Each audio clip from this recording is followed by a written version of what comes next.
and I like to post them for people. When I have somebody join, I record them and I post them. And we see if we can get some people.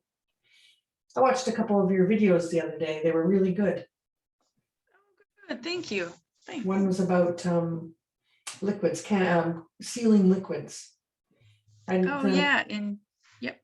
I hadn't thought about that, doing that. It was cool. Yeah, I didn't. Generally speaking, I don't. But like I said, I had a viewer, well, two viewers ask about it, and I was like, okay, yeah, if you want to know, here's how we do it. Exactly. I'm planning on doing a lot of juice this year, so I think I'll can it all and seal it that way instead of freezing it. I don't have enough freezer space for all of that. Yeah, the only thing with that, yeah, so I mean, obviously canning, you can can it and then it's shelf stable, right? Yeah. But just using the vacuum sealer isn't the same as Oh canning. no, So it's no, yeah. no. Just wanted to make sure. That's why I posted Oh that. yeah. Yeah, it's like this is not the same as canning. Not the same as canning. No, it's good for short-term things though when you've got them in your fridge. Yep. Yes, I've got my grapevines are finally coming into maturity, and I had lots of grape jelly last year, so not thinking I'm going to need to make more grape jelly this year. So I thought I'd just make batches of grape juice. Yeah. Yep, that's great. Which would be nice because I think fruit's going to be super expensive this year. What kind of grapevines do you have? They're well, these ones in particular are a kind of Concord. Okay. Grape, and then I've got a bunch of wine, Pinot Grigio, ones that I'll use for wine. Oh, that's awesome! I love that. It was funny because there was a vineyard in Victoria, which is about 5 hours from here, and they were pulling out the vineyard and planting hazelnut trees. So they opened the vineyard for people to come and just take wine, they dig up old vines and take them. So we drove down and got a whole bunch of them. And so that's what these vines would be. So they finally recovered from their uprooting. Oh, that's awesome. Yeah. I'm going to give it a couple more minutes and then go. It's not a lot. I don't have a ton of slides. There's only, I think, about 15, but I'll just see because there's a couple more people who said they might be able to come. Yeah, I didn't see the Zoom in any of like the events that you had posted. So that's why I asked in that one. So I'm wondering. I'll have to go back and recheck. I thought I'd put the Zoom link in all of them, but these things do tend to sometimes come out wrong. I'll go and check. Yeah. So I did post them on the page, and I think that's what I might do is when I do the today's the day kind of post for them, I'll stick the link in there every time now. Just makes it easier for people to find it. Yeah. Okay, so it wasn't there beforehand. Now I see there's a button that says go to link up at the top. Oh yeah. But there wasn't before because it said just message the class. So it must have been that the link showed up at the time, maybe. Oh, I wonder if it only. Well, that's weird. That's very strange. I don't know, but there wasn't in the like description. So that's where I was like, okay, I don't see it. I wonder if it's some weird Facebook thing that the link only shows up when the class is going. I wonder. I will, but what I'm going to start doing is putting the link in the reminder post anyway. Perfect. Just to make it easier for people to find it. Yeah. You guys still freezing cold there? Actually, it got warm this week, and we're currently like, we had a high of I think 62 on Wednesday. It's like currently 9 o'clock in the evening, and it's 49 degrees Fahrenheit. So that's pretty good. But it's gonna start. We're supposed to get snow like almost every day next week. Oh, so crap. This is short-lived. Yes, damn. A little warm spell.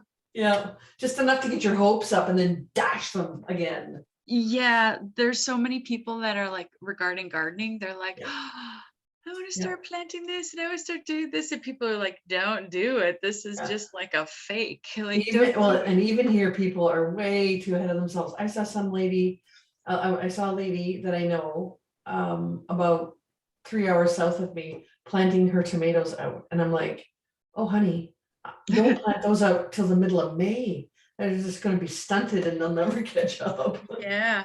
What's your garden zone where you are? I believe we're 7. Oh, okay. So you're much warmer than we are. Okay. Yeah, and then I'm like, I can see the ocean from here. So we're really mitigated by that.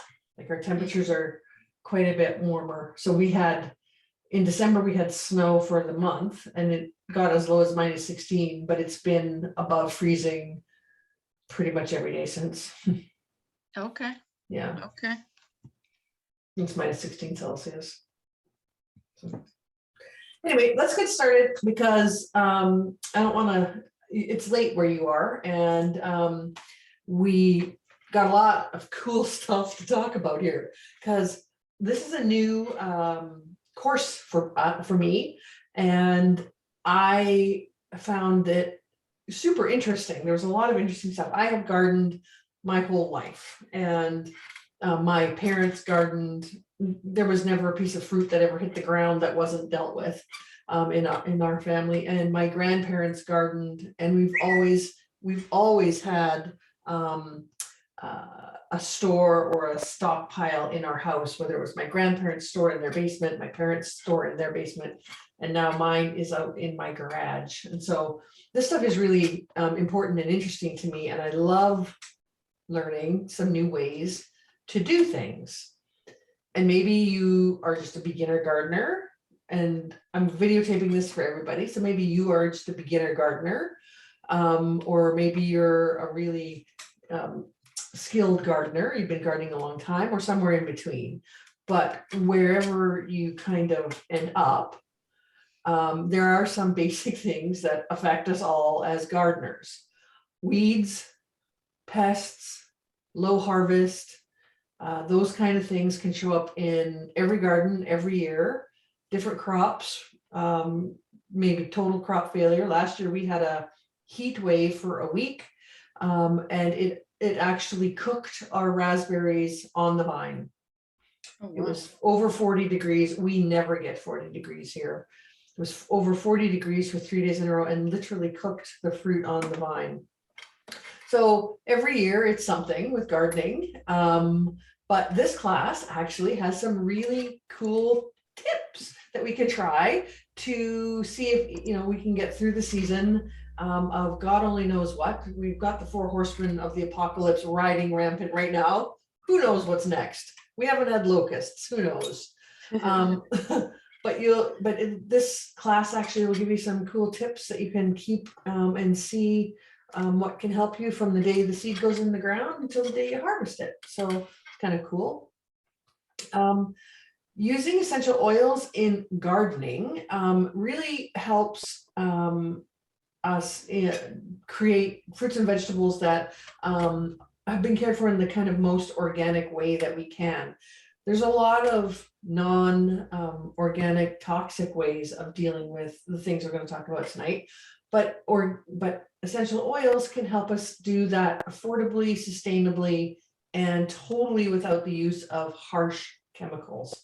That's very important to me. Both of my parents died of cancer, and I'm convinced that my dad's cancer was caused by the pesticides that he used when he was gardening. I can remember him planting peas, and he would put his hand in the fertilizer, or sort of the pesticide, herbicide, whatever it was, container, sprinkle it along the row of peas, put the pea on top, and then cover it. And I'm convinced that his handling of those toxic chemicals was partially what gave him cancer later in life. So as we go along, please ask any questions that you have. It's really interactive. It's not a hugely long course, so I'm really interested to hear what you think. So for the newbies, I know Jody is not a newbie to essential oils, but for newbies who are going to be listening, it's important to understand what essential oils actually are. They are the chemical compounds that literally make up the lifeblood of the plant. They act like the immune system of the plant. They are able to help repel insects, stave off infection, fungus, all of those kinds of things. So they really are the immune system of the plant. And we are able to access that basically powerful immune system through the process of distillation after the harvesting of the plant. And the part of the plant with the beneficial chemicals can be stems or leaves or bark or flowers. Those things are harvested and sent through a really meticulous distillation process. And different plants require different distillation processes, either long periods of time, temperature, or time of day, even of picking of the plant material. And Young Living, one of the things I love about Young Living is that they have so much experience doing this. They have 25 years of experience distilling plants in the way that make them the most bioavailable of the components that we want to use. So after the plant is distilled, a concentrated oil is the result of it. And that's what you find in the bottles. It is very potent because it is like the essence boiled down and just the oil left, and loaded with a lot of benefits for health and wellness. And if you're interested in going off on that, you can contact me. I've got a lot of resources that you can look at around what the overall health and wellness benefits are of oils. And essential oils can be used topically, aromatically, or internally. And with the caveat that I would tell you that if you're going to use them internally, you have to be super confident about the quality of the oil that you're using. I would never ingest an oil that I bought from a store because I can't find out how it was distilled, how the plants were grown, what kind of were pesticides and herbicides used in the growing of the plant, what kind of fertilizer was used in the growing of the plant. I can't ask a company all of that. I can ask Young Living, and Young Living actually doesn't wait for me to ask. I'll tell you about how I know that in just a second. So these beneficial chemicals, which are the essential oils, can be absorbed by your body and by the plants in your garden to help maintain optimal health and wellness. So what they do for us, they can also do for other plants. And because they are so concentrated, you might think the bottles are small, but one little drop goes a very, very long way. And I was so excited. There's a little canning section here, Jody. So that'll be interesting to get to. And the nice thing about Young Living, if you're going to be ingesting them, is there's a complete line of oils labeled with a white label called the Plus line, or the, what are they called? What are the US ones called? Vitality. The Vitality oils in the States. And those ones are labeled safe to ingest. So the difference is that when you have something to ingest, it's considered a food or a supplement, versus if you have something that you put on your skin, it's considered a cosmetic. So you have to label them differently. Any oil that comes in a white labeled bottle, so let's take orange for instance, because it comes in both the Plus Vitality line and the regular orange label line. It's the same oil in the bottles, but it's labeled for different purposes. So you need to know that. Any questions? So I said that I was going to talk about why Young Living really matters to me. So this seed to seal commitment that Young Living has is the thing that sold me 100% on this company, because not all essential oils are created equally. You get varying qualities, you get varying honesty. Sometimes you buy an oil that says frankincense, and actually what's in that bottle, when you read the very, very tiny print, it's cedar. and you're paying the price for frankincense and you're not getting the benefits of it. But Young Living has this thing called seed to seal commitment. It is a guarantee that you are not going to find in any other essential oil company anywhere. And this seed to seal commitment talks about the way that Young Living requires both its corporately owned farms and its partner farms to manage the process right from the time the seed goes in the ground right through to this harvesting. So plant material that is grown on corporate farms or the partner farms, all of which you can visit, is highly controlled by this. They use sustainable farming and sourcing practices, including vermiculture with like for fertilizer from worms, hand weeding the fields, zero use of pesticides, and then they also do things like they work to protect and preserve the natural resources of the area that the farm is in. And they grow the plants in the way that is the most productive for that plant. It's like in Croatia, they have I think it's either helichrysum or melissa. I think it's helichrysum. And they actually brought in rocks to the field because the heat of the rocks is required by the helichrysum to grow more abundantly and more potently. So they brought in stones onto the farmer's field. Now, farmers never bring stones into a field. They're always taking stones out.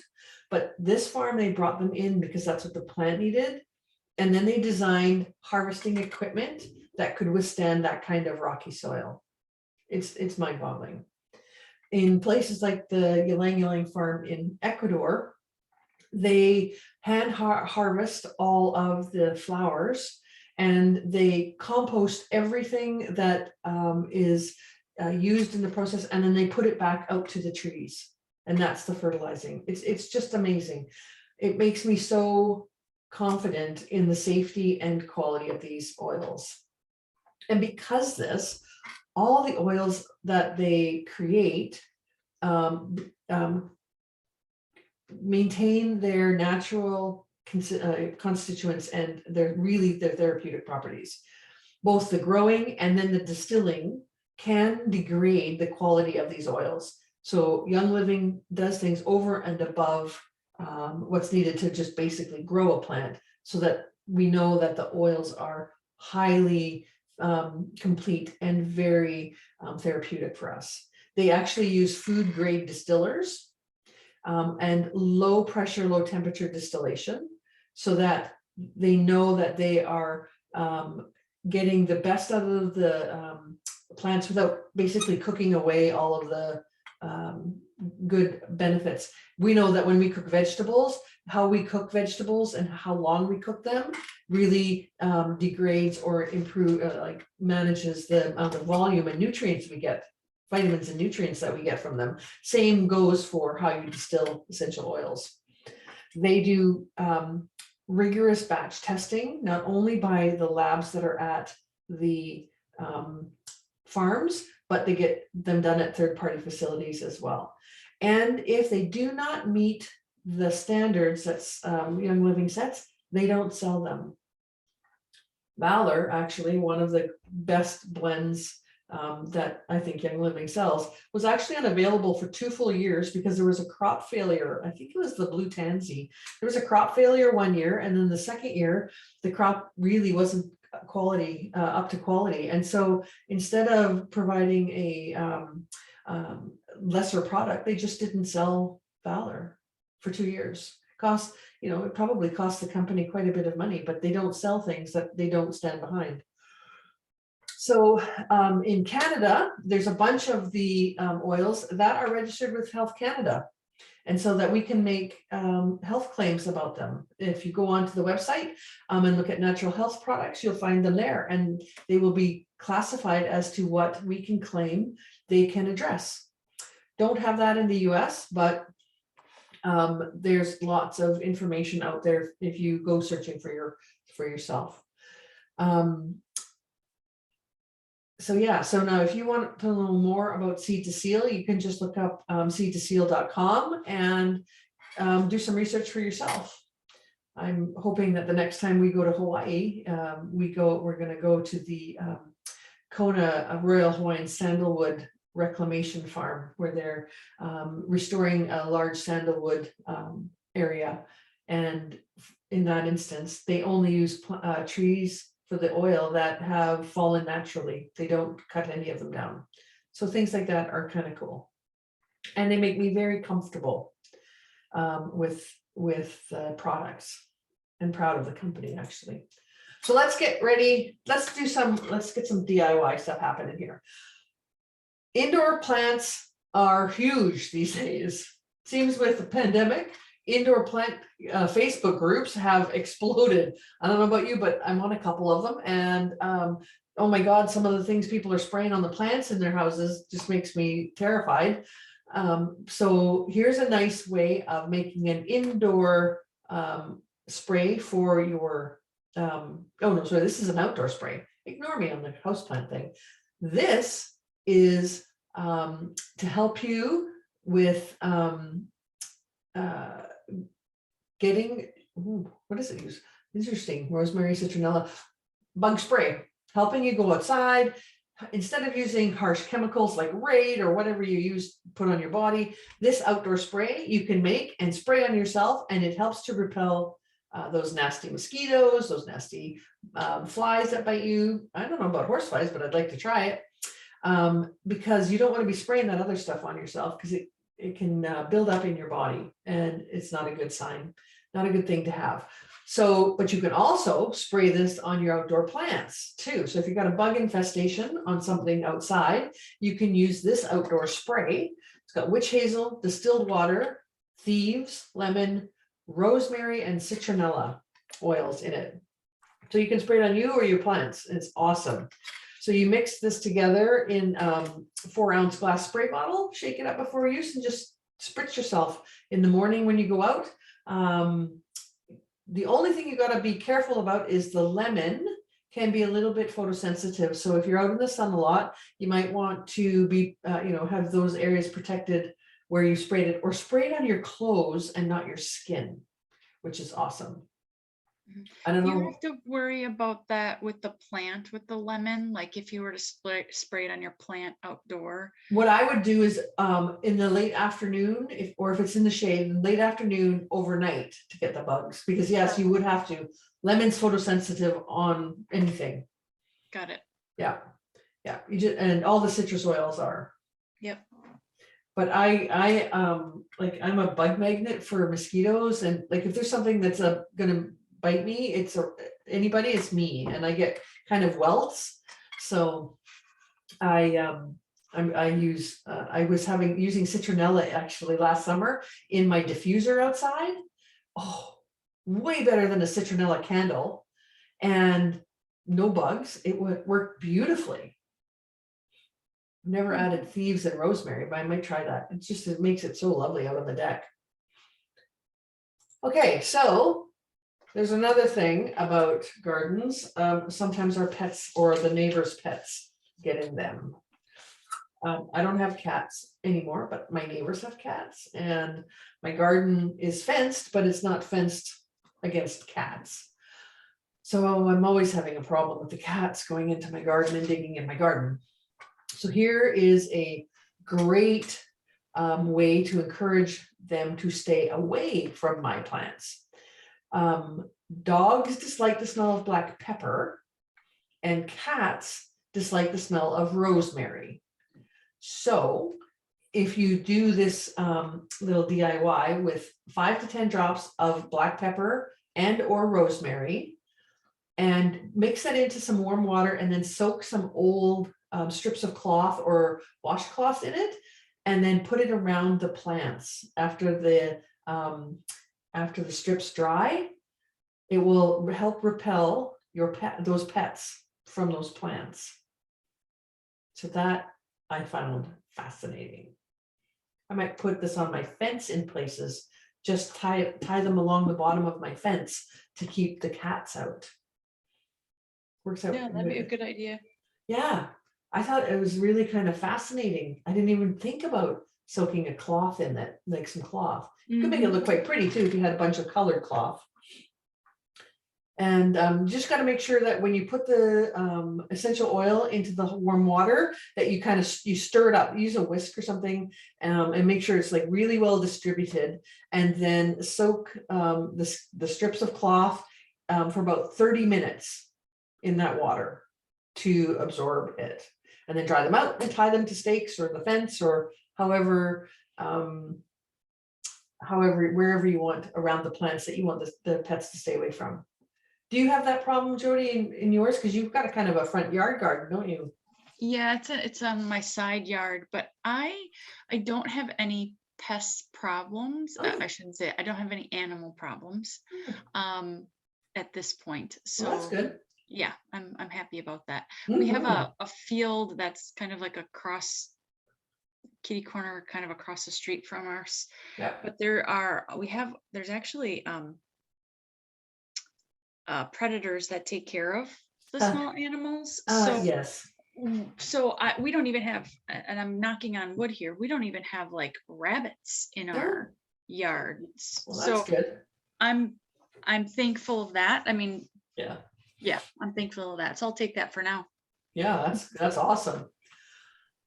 Okay, so all gardeners have things that are unwanted and unpleasant that end up growing in your garden. And we spend a lot of hours weeding. And so let's not spend any extra time weeding things that we don't have to weed. We can get rid of unwanted plant growth without using harmful chemicals. And because so many of them are linked to neurological and hormone issues that, I mean, you don't even want them on your property. So here are some really good, safe alternatives. And I did not know this. Weeds hate cinnamon. I don't know why, but Hmm. how cool is that? So if you were trying to weed like around, uh, I'm going to try this on our gravel driveway because it's endlessly kind of having to figure out how to get all the weeds out of the gravel. 25 to 50 drops of cinnamon bark oil in 4 ounces of distilled water. And then shake it before each time you use it and spray the leaves and roots and leaves if they're really super powerful weeds, but spray them as often as needed until they're dead. I think that's just unreal. I'm going to give that a try because it sounds like a wonderful alternative. Can you imagine how nice your yard will smell? Yeah. um, and sometimes we need to give our plants that we want to keep a little bit of love. They can if they're surrounded by weeds, you can have poor growth, you can have bad harvest. The plants that you planted could die because of the weeds. And so because they can choke out the plant completely, and they also tend to steal really critical nutrients from the soil that the plants are in, your garden plants are in. So what we want to do is try to support the plants that we planted and wither the weeds. So here's another spray, but this is a plant love spray. This is to help encourage growth and vitality in the plants that we want to keep. So 10 drops tea tree oil, which is like super good at keeping fungus away and kind of the molds. 10 drops of peppermint, 10 drops of citronella, which is like bug repellent, and so is the peppermint, totally bug repellents. And then into 4 ounces of distilled water. And so if you have like black fly or you're starting to look at blight, you're getting blight on something, I would use this on those plants and try it and see if you can change the chemical components around the plant that are attracting these pests. So I think that's a really cool one. Yeah, I like that one. I'm gonna try that. I have some lovage Yeah. that I planted around my house. Yeah. And I noticed last year it got some pests on it, like black, I don't know if they're black flies or Does black it look like something. little black aphids? Yeah, but they were like little black, almost like beetles, Oh, something. I'm not sure yeah. exactly what they were, and I would like spray them off to rinse them off, but they kind of kept coming and they would leave like this black, I Oh, don't know, goop on it. So I'm gonna try this with it because it's a definite pest that I know is attacking them, and yeah. I can see it. So I'm gonna try that and see if that works. So If they have a hard exoskeleton like a beetle, yep. I would add some thieves dish soap to this, Okay. because dish soap actually kind of breaks down that hard exoskeleton to let these other oils get at them. Okay. Yeah. All right, I'm making a note. Anything with like aphids or bugs, I would always add a little bit of dish soap to it. Yeah. Yeah. Okay. I have an indoor one that I do add some Yeah. dish soap with water Yeah. and purification for aphids. For Oh, indoor. yes. Yeah. Yes. Mhm. If you didn't have the tea tree, you could use purification too for any of that. Perfect. Now, this is the slide that I found fascinating because I have always companion planted. And I have a book called Carrots Love Tomatoes, and literally it's been through the wars with me. It's been soaked and it's all swollen up because it got wet. But I always companion planted. I never considered creating a companion plant spray to spray on the plants. I thought this was really kind of a cool idea. Yeah. So the premise of companion planting is that some plants like each other and like to be together, and some plants don't like to be anywhere near each other, and you should plant them farther apart. Otherwise, you're kind of jeopardizing the harvest of both plants. And some of it is because they compete for nutrients in the soil, and some of it is because one of them will excrete some kind of byproduct into the soil or a smell, and they're not fond of each other. So if you grow plants that like each other next to each other, they do much better. But if you plant two types of plants next to each other that say compete for the nitrogen in the soil, they're going to starve each other out. So something like corn and tomatoes shouldn't be planted near like in the same bed, because they compete for nitrogen. And conversely, if you plant two types of plants that use different nutrients, they work together to promote each other's growth. It's a fascinating thing, and it works really well. So a good example of that is tomatoes and carrots. Tomatoes and carrots love to be planted together because they use different nutrients in the soil and they support the growth of each other. So you get a more bountiful harvest if you plant them together. I don't know if you've heard of the three sisters, which is corn, beans, and squash, pumpkin. But the First Nations indigenous people, especially in the southern US down into Mexico, used to plant those three plants together. They called them the three sisters because each type of plant used a different part of the soil and they supported each other. And sometimes figuratively and literally, because the squash could grow up the stalks of corn, and the beans would be sheltered from the hot sun. So it was, this is historical and long use. So what does this have to do with essential oils? Well, essential oils are plants. So you can use some of this in place of some of these plants if you don't have a lot of room. So for example, if you were going to plant green beans, instead of planting lavender next to the green beans, you could use lavender oil and create a companion spray to use on the soil and the leaves of the green beans. You could add 10 to 15 drops of the corresponding essential oil, and there's a list here on the slide, to a glass spray bottle and top with distilled water, and then spray or soak the water around the plants.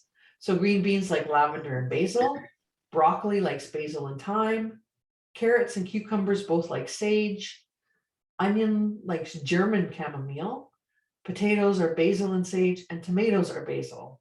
So if you have a crop that's just looking a little bit peaky, maybe it's not doing so good, give one of these sprays a try and see if you can perk up the plant by giving it some of the essential oil of its companion. I think that's just like Yeah.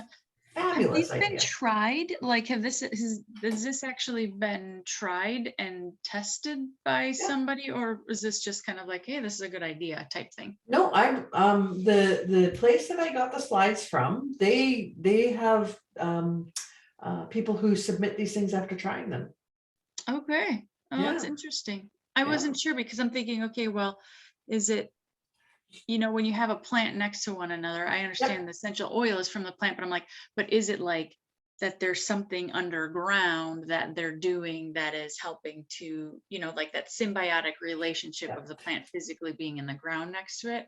Or is the essential oil actually enough? That was my question. Yeah, well, I'm gonna give this a try and see. I'm sure that some of the companion is that the roots of the plant bring up different nutrients, which the companion plant then can use. But this might, there's also some things that you companion plant for pest control. I know chamomile, you plant around some things and it attracts bugs to it instead of going to the other plant. So I think we should, I'm going to give it a shot and see. Yeah. I might try it with, some, like do a test, like I'll try it on this tomato plant, but not this one, and see if there's a difference. Yeah, exactly. I think that would be very cool. Yeah. Like I've always planted German chamomile seeds around my onions, and I didn't really think about it. It was just something that we always did. But the German chamomile helps with what are they called? Allium minor beetles. Okay. And if that's what we're trying to get rid of, then I would think that the spray would help that, because it would be repelled from the onions. Yeah, that makes sense to me if you're trying to get a pest, which is something topical. Yeah, that totally makes sense. Yeah. Kind of cool. Good. Thank you. So then the other side of that is that some plants are self-pollinating and other plants need pollinators to come and help them. And this pollinator party spray is a spray that you would spray on your plants and help encourage the bees and the butterflies and other pollinating insects to come and check out the plants, thereby pollinating the flowers better. So if you don't have a lot of bees or pollinators in your area, this might be a way of encouraging them to come. Now you can see by the picture there of me in my bee suit that we have lots of pollinators here. We were out in the bee yard today. That's when I took that picture of me in my new bee suit. But this is one way that you can help support your plants if you don't see a lot of pollinators on them. And the nice thing is that as the temperature warms up during the day, these oils will smell more, and bees are actually more active the warmer it gets, because plants tend to nectar at that time. So this could really actually help get more pollinators to your things that need to be pollinated. Yeah. I planted a lot of flowers in my garden this year. And I noticed that really helped attract them. Depends what kind of flowers. Yeah, I had different ones. I had everything from like nasturtiums to marigolds to zinnias to some other ones I can't think off the top of my head, but yeah. Well, I know that marigolds help with pests as well, because of as the day gets warmer, their scent gets stronger. And they help with pests. So now we've gotten our garden going. And oh my goodness sakes, we're getting some things to harvest. How cool is that? And you picking beautiful produce from your garden and you're eating it. It's wonderful. But sometimes it can go bad before you can eat it. And sometimes it's because of bacteria on the fruit. That's just natural bacteria. This is one of the reasons why why grapes of any kind ferment, because they're covered in yeast. And so if you wash your fruits and vegetables before you eat them, often they last longer. And there's a great Thieves fruit and veggie soap that I find really does help increase the lifespan of my fruits and vegetables. Now I use it religiously in the winter when if I'm buying fruits and vegetables, because I don't know what the heck's on it. And I don't use it as much in the summer, but I have found with things like strawberries and some of the soft fruit, it does actually help it to last a bit longer. And you can make your own fruit soap too. You don't have to buy the actual pre-made bottles of Thieves, just some Thieves oil and lemon oil help to kill any fungus and yeast on the skins of your vegetables, which is kind of cool. And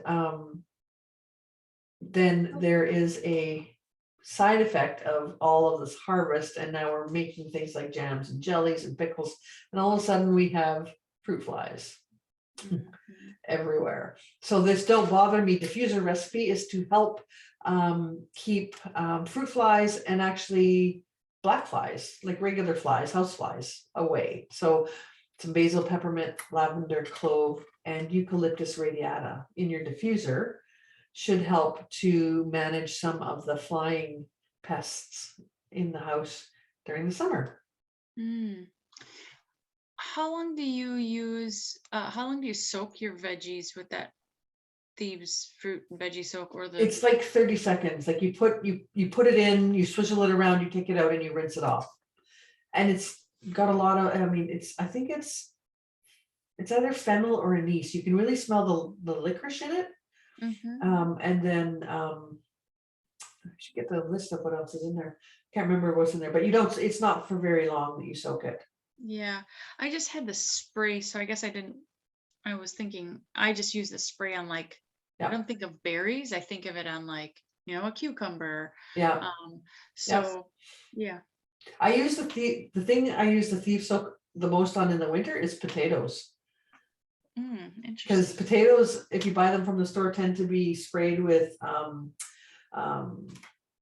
inhibitor for them getting eyes, like for the eye growth. So I want to wash that off. And then any citrus fruit you buy from the store is covered in wax and all kinds of things, and the Thieves soak gets rid of all of that. I quite like having that off. Perfect. And one of the biggest things for keeping your harvest to last longer is to actually wash your storage containers with Thieves dish soap, because it has no sulfates or dyes or formaldehyde or phosphates. And so if you clean that really good with the Thieves soap, get rid of any kind of residual or lingering molds or bacteria in there, you have a better chance of keeping your produce to last longer.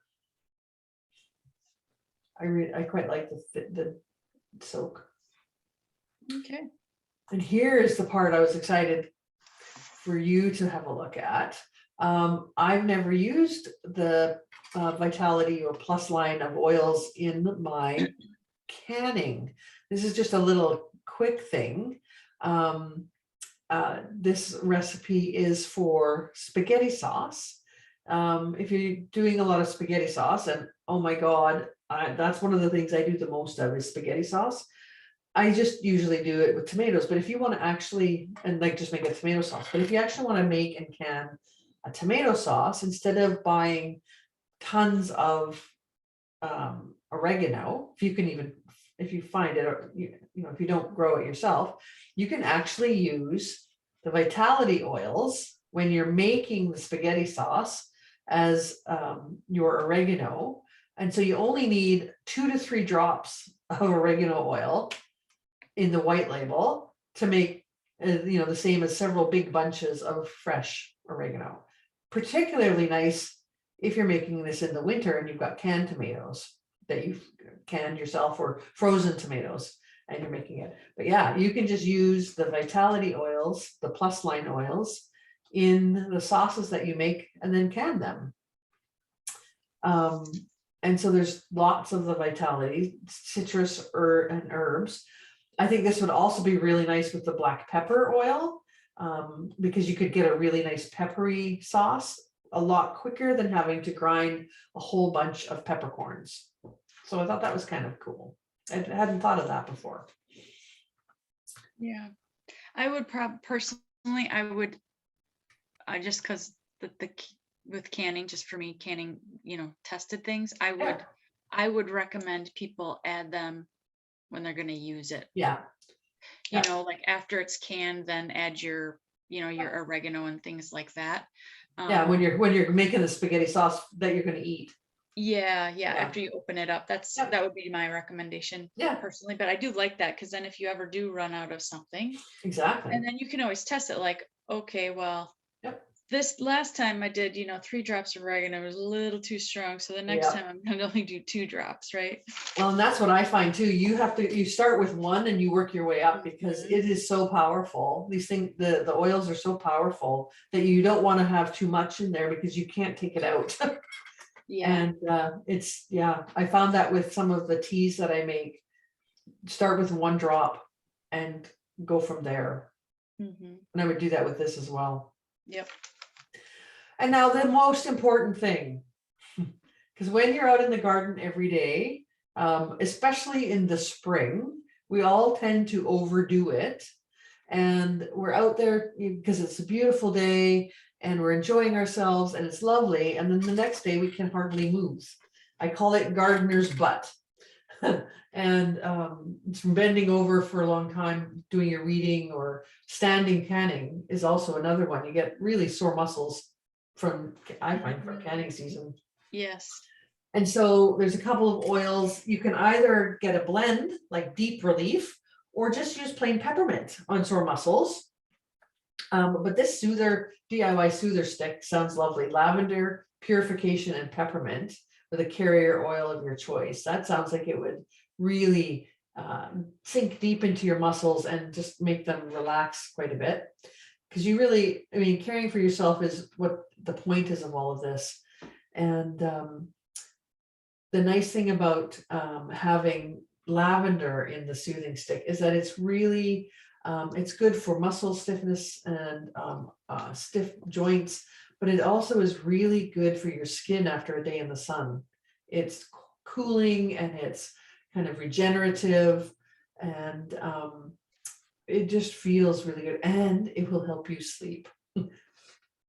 So you just add them all to a 10 milliliter roller bottle and top it off with a carrier oil of your choice. I'm currently on an avocado oil run because I found some good deals at Costco, but you could use coconut oil or almond oil or canola oil. Any kind of food grade liquid oil would be perfect for this. So that's some cool DIY gardening and canning tips, eating tips for everybody, whether you're new or not.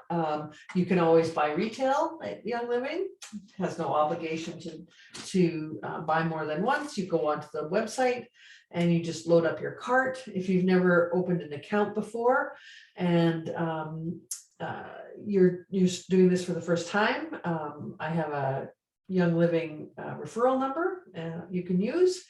126-391 is mine, but if you want more information, let me know.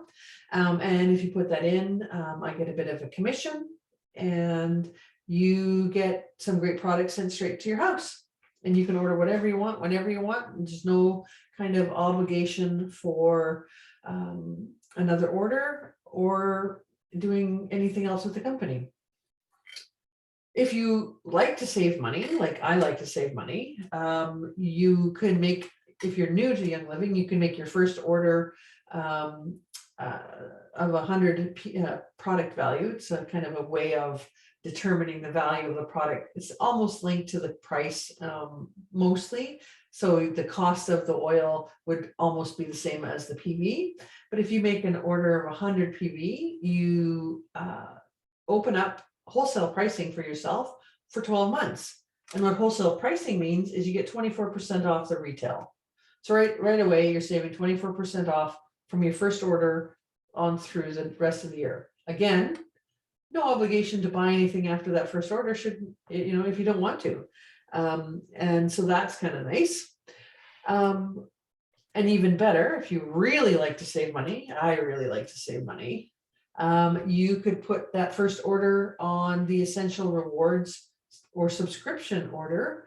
And what that means is that you have an order this month, and then you might make an order the next month, but you get a further 10% back in your account to purchase other products with. It's kind of like any loyalty program at a grocery store, at a drugstore, but this one is like really super generous because it starts off at 10%, and the longer you keep it, the more it becomes, when you can work your way up to getting 25% back on your orders in spendable points, basically, which is amazing.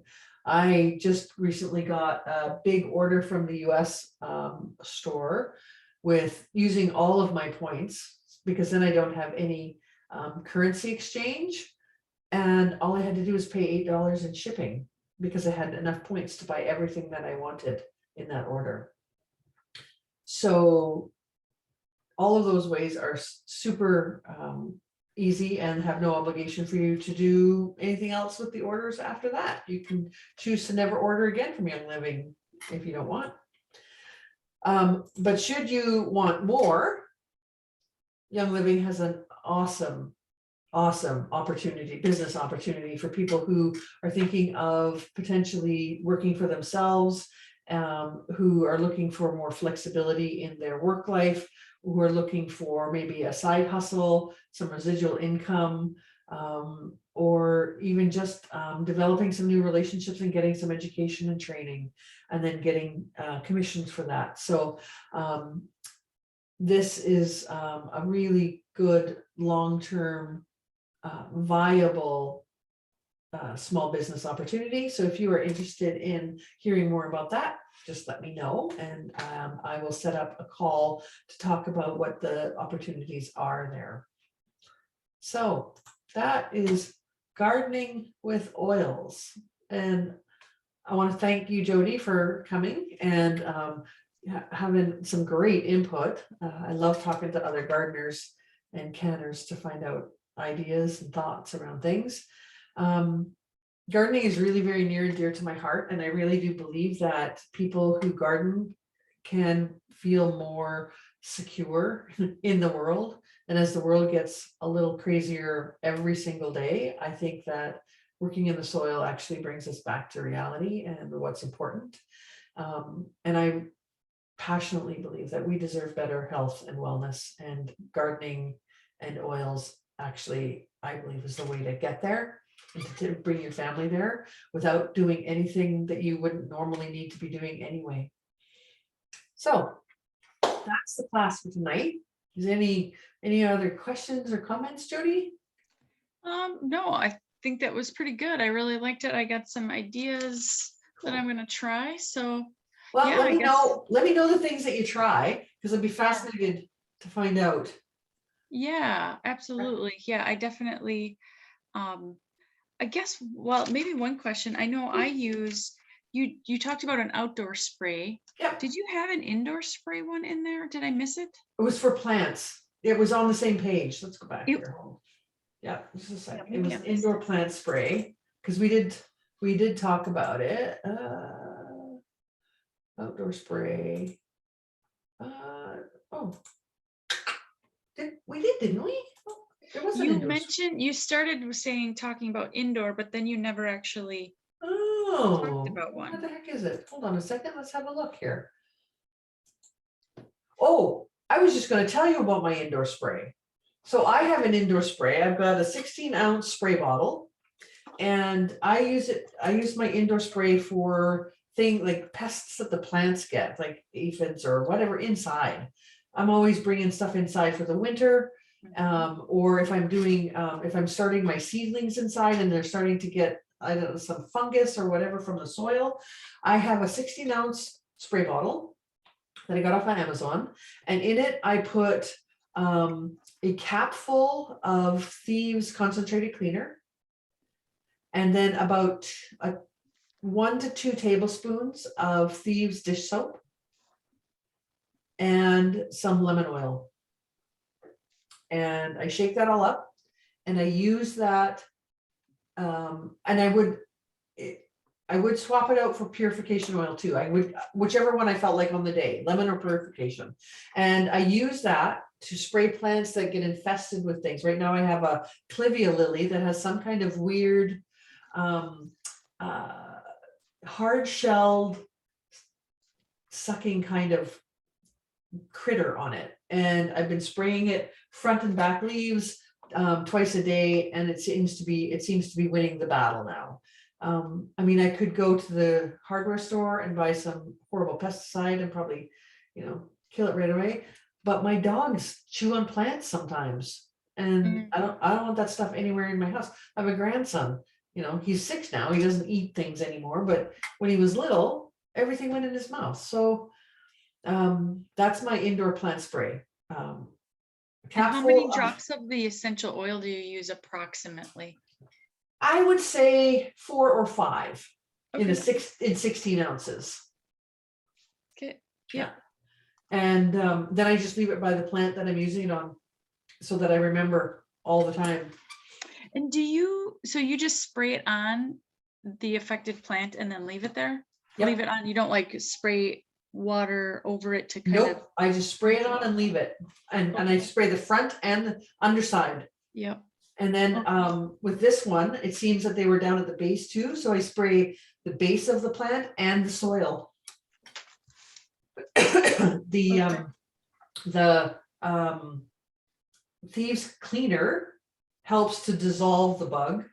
The Thieves soap smothers it, and the oil can kind of dissolve that hard shell. Yeah. Okay. And if it's a fungus, the purification is brilliant with fungus because it's got tea tree oil in it, and tea tree oil is an amazing antifungal oil. I use tea tree oil in water to wash my squash before I store them for winter. Do you know that has that increased their shelf life? Yes. Okay. Yeah. And so you just put the squash, you rinse them with, I'm sorry, what did you say? I just make a bowl of water Yep. with hot water and tea tree oil. And I soak my cloth and then I just wash the squash off and then let them dry completely before storing them. Okay. Yeah. Well, that's Because good to know. it kills any kind of fungus or mold that's just living on the skin. Yeah, that's awesome. I'm going to try that one too. Yeah, because I love it when I have squash that have lasted into like January, February. Oh, yes, absolutely. Yeah. Yeah, if you can get it to last longer, that's better. Exactly. Okay, that was helpful. Thank you. Cool. Yeah, no, that was it. I just wanted to know what you Awesome. thought was on indoor spray. Yeah. I mentioned I use like purification water and then dish soap. Yep. And I was spraying that on for like aphids. Yep. Indoor plant aphids. But I was spraying it on, I was letting it on there, but then I was like wiping off the No, plant like with something, well, because to get the aphids off, because they're they're on there, so to kind of get them off, and then I was spraying it with water because I was like, I don't know, dish soap on your plant, right? Yep. And I have had success with that, doing it that way. I sometimes you need more than one application. Yes. So I haven't thought, I do have the Thieves cleaner. Yeah. So I haven't thought about that. So I think I'm going to add that to mine to try that as well and see if that adds a little extra oomph to it. So Yeah. perfect. Yeah, I think it would help, especially with aphids, and because you got to get on top of them quickly, otherwise they suck so much life out of your plant can't survive. Yeah. Yeah. Yeah. Perfect. Mhm. Well, I good. Well, really, thank you. awesome. Yeah, I found it very, very helpful. So I took some notes and I'm going to try some of it this year. And I'll definitely, when I have Good. some results one way or another, I'll definitely post and let you know. Awesome. Well, this has been fun. I'm really excited to try some of these things. I'm excited for spring to begin with, but I'm really excited to try some of these things because I'm always looking for ways of doing things a little bit differently that I don't have to worry about so much. Yeah. Yep. I like it.